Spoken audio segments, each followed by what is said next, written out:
So I'm pretty sure this is the first not. Wait. Gosh darn it! Wait, why can't I? Why can't I go down? What? Okay, I don't know why, but this might be my first Knowledgia video that we've covered on this channel. So this is pretty history making. Um, this month has actually been quite a history making month, at least in terms of looking at new YouTubers like Epimetheus and Invicta. So we kind of have been stepping out of our comfort zone a little by watching some new historical YouTubers, broadening the world of this channel, not just sticking to Kings and Generals. Though obviously Kings and Generals remains king on this channel. It's cool to see others. And today we're going to be looking at how Egypt was conquered by the Ottomans, not in 10, not in 5, not even in 2, but 1 year. And yeah, let's see what this guy's made of, and how his content is, and how he explains things. When the Ottoman Empire set its eager sights on the land of Egypt, they found in their way a familiar foe, the Mamluk Sultanate. From 1485 until 1491, the Ottomans and Mamluks had been at war across the Anatolian and Syrian regions of the Mamluk territory. The conflict ultimately resulted in an unstable peace treaty and no clear victor, thus foreshadowing the sequel that would soon come. Both the Ottoman Empire and the Mamluk Sultanate were determined to seize overarching control of the Middle Eastern region, a rivalry that had become far more serious after the Ottoman conquest of the Byzantine capital of Constantinople. The Ottomans were on the rise, while the Mamluks were no longer at their peak, something that their adversaries fatally noticed. Hey, Knowledgia here. Thank you for being here and for constantly watching our history videos. Sultan Selim was the man to take action. Yeah, we covered Selim's defeating the Mamluks and helping solidify the Ottomans as, I mean, they were already a great power, but even like a kind of like a world power in a sense. Like, he's the guy who really like made them kind of the main Islamic empire of the world, huh? It was he who, at the helm of the Ottoman Empire, decided that it was time for more expansion, and in the process, the dismantling of the Mamluk Sultanate. With the Ottomans being a strong Sunni Muslim empire that had just defeated the Shia Safavids in Persia, Selim saw an open door and took it. He vilified the Mamluks. The Sultan declared that the Mamluks were allied to the Safavids and were oppressors, calling all those who aided them to be heretics. Thus, in 1516, Selim and his men began a march toward Mamluk Egypt. It's believed that both armies numbered around 60,000 men, but the Ottoman Empire had a clear advantage in the form of having a highly trained and far more experienced force. The Mamluks are believed to have relied heavily on conscripts from farmlands, which had inadvertently triggered the start of a food shortage, as many farmers either attempted to run and hide, while others accepted their draft and joined the fighting force. The Ottomans were furthermore highly equipped with guns and cannons, showing a clear favor before the battle even began. You've earned this, so hold it up. The Mamluks used bows and arrows and cavalry even in the face of the remarkable Ottoman technology. And yet, as Selim and his men drew near, the Mamluks held their ground. After marching through and seizing Diyarbakir, the Ottomans continued their pace toward the Syrian city of Dabiq.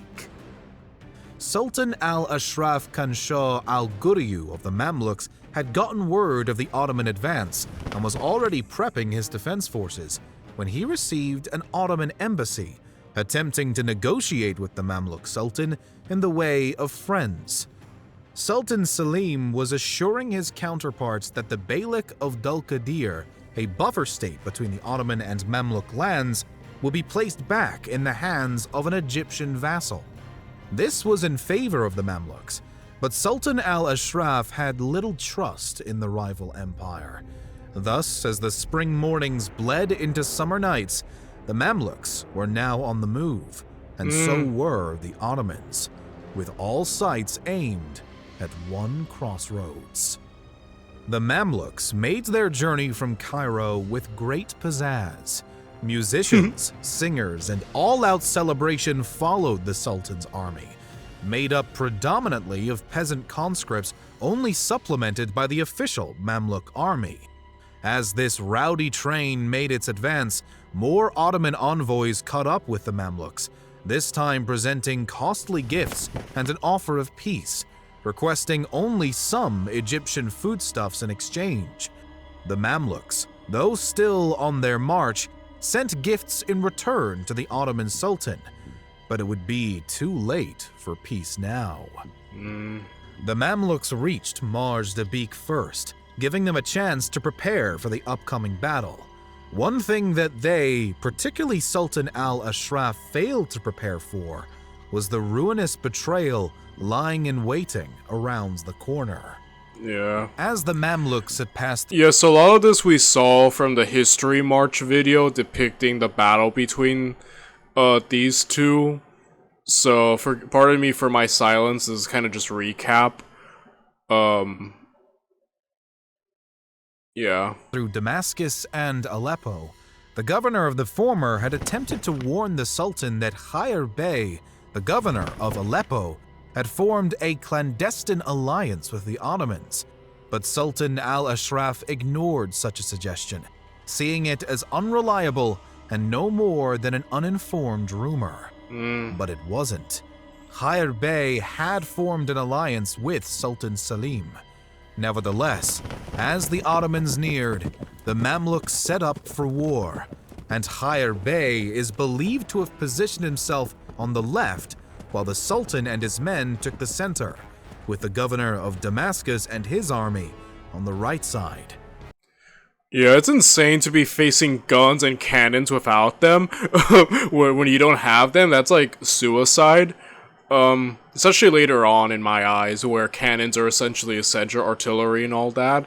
But again, you know, Al's not wrong to mistrust Selim, because Selim, as we covered from the History March video, is beyond aggressive, and the guy was insatiable in terms of his desire to expand and exterminate his enemies, and really, even if they had, like, you know, accepted the whole peace and stuff, I think Selim would have found another way to have a war. I think Selim wasn't going to be satisfied in his life until he had made the Ottomans the #1, you know, Islamic empire, and all his enemies have been, you know, humiliated.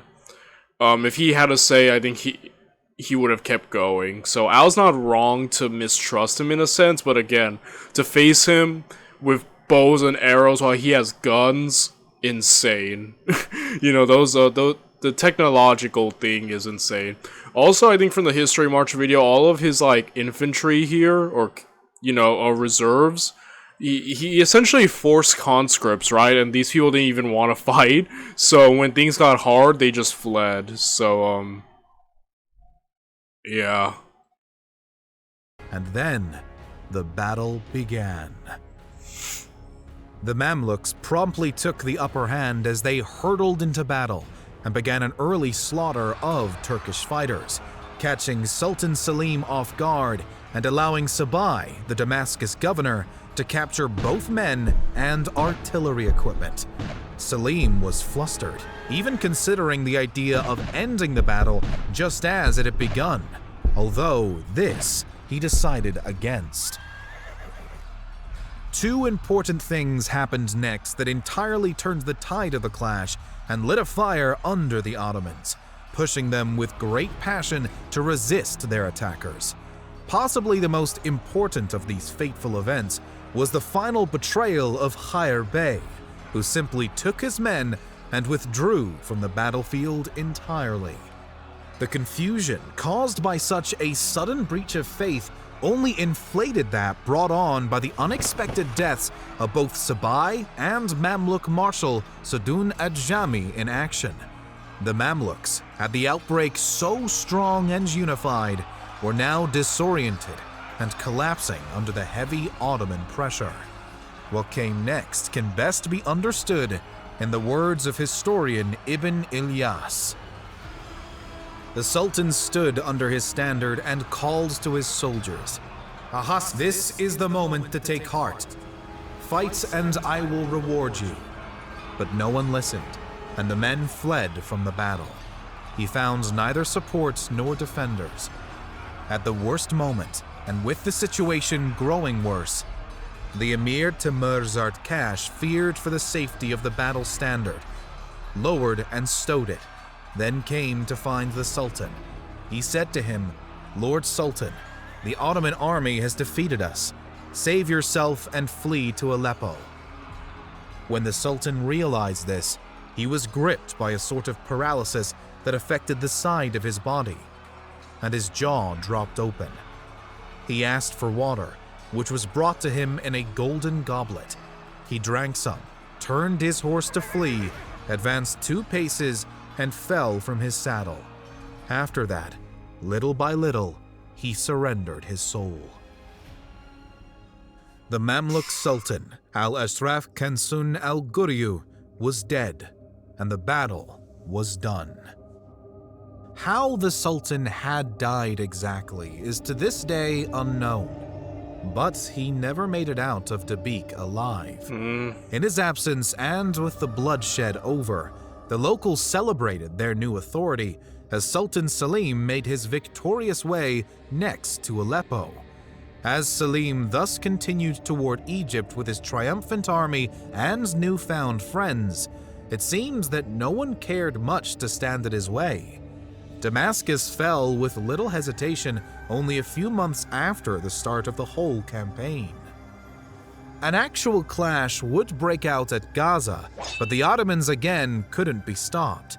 The new Mamluk Sultan, Tuman Bey, was scrambling to throw together a worthwhile resistance as the Ottomans neared Cairo. When they, in short order, came knocking, the Battle of Radania erupted.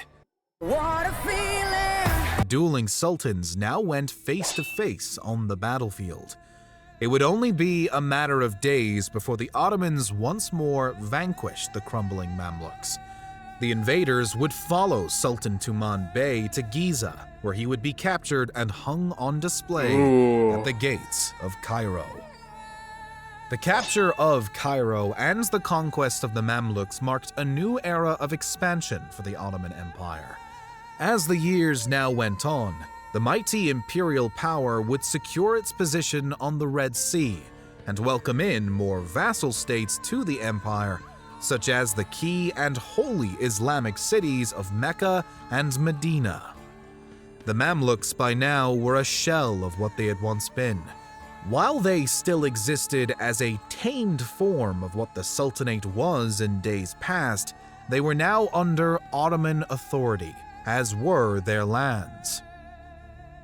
The Ottomans soon pushed their borders along the northern African coast, and the Abbasid Caliphate was forced to surrender itself to the Ottoman Sultan, making Selim's successor, Suleiman I, the new Caliph, and the first of the Ottoman Caliphate. Wow.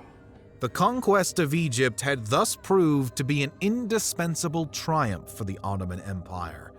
The territory, economy, religious... Yeah, certainly, basically, like we mentioned the History March video, Selim basically turned them into the Islamic superpower of the world, and also, with the religious, power of having Mecca under its banner.